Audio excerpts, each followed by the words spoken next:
Hey y'all, what's up?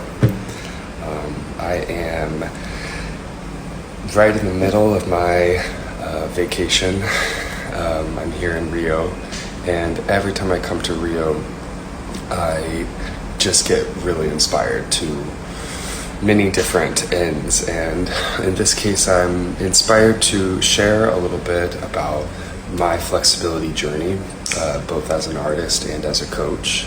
And I feel inspired to tell you a bit more of my story, and especially my story around pain. In the flexibility world, pain seems to be a part of it, like no pain, no gain. And I've found that that's not necessary. Pain is not really a good thing to be experiencing while stretching. And so I wanted to give you a little bit of my story, so bear with me. Alright, so if it looks like I'm reading from a screen, that's because I am. In my early 20s, after more than a decade of gymnastics and ballet training, I found circus. And I met some contortionists, some amazing contortionists, and I felt inspired by their extreme flexibility, and I became obsessed with becoming like them. And I decided that I wanted to get deeper in my back bend, and I used some old school practices to do it. Like my warm-up was like splits and over splits, and then I would just start sort of pushing my back in bridge, chest stand. I had some natural mobility, and so I found some early success, but it did not last, y'all. I would walk away from every training session in pain, unable to bend forward without shooting pain. So I just hadn't figured out that in order to safely make more space in my back, I needed to improve my alignment and stability. So I sustained a really nasty overuse injury, and I had to stop training and heal. And in the healing process, I became ravenous in my curiosity to improve my technique. And I stumbled upon a video through Cirque du Soleil's YouTube channel that challenged me beyond anything I'd experienced before.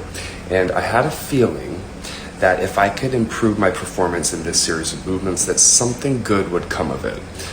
And so I learned that improving my stability meant that I could get back on track in my flexibility training. So now, as a 33-year-old athlete, I am stronger and more flexible than I have ever been. I stretch with less discomfort than I ever have, and I can perform tricks and skills that once eluded me, skills that I could not force with my sheer will and youthful determination. I learned how to segment.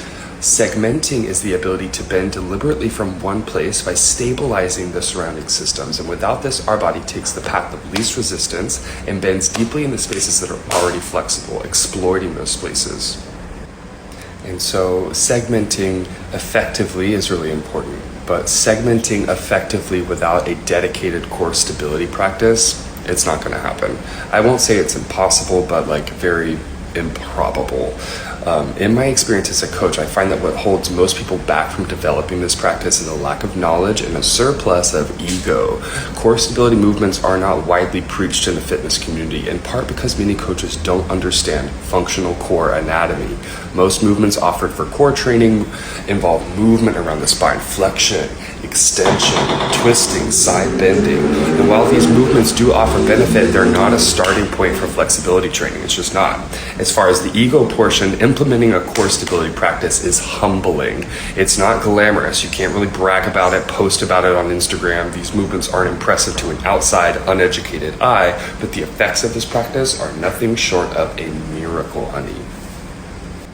So, as a coach, based on what I've experienced as an artist myself, this is what I preach: stabilize, segment, surpass.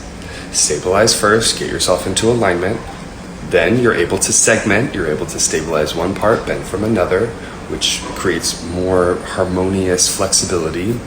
And then surpass, you're going to be able to do things that you weren't able to do before. You're going to shock yourself, you're going to surprise yourself.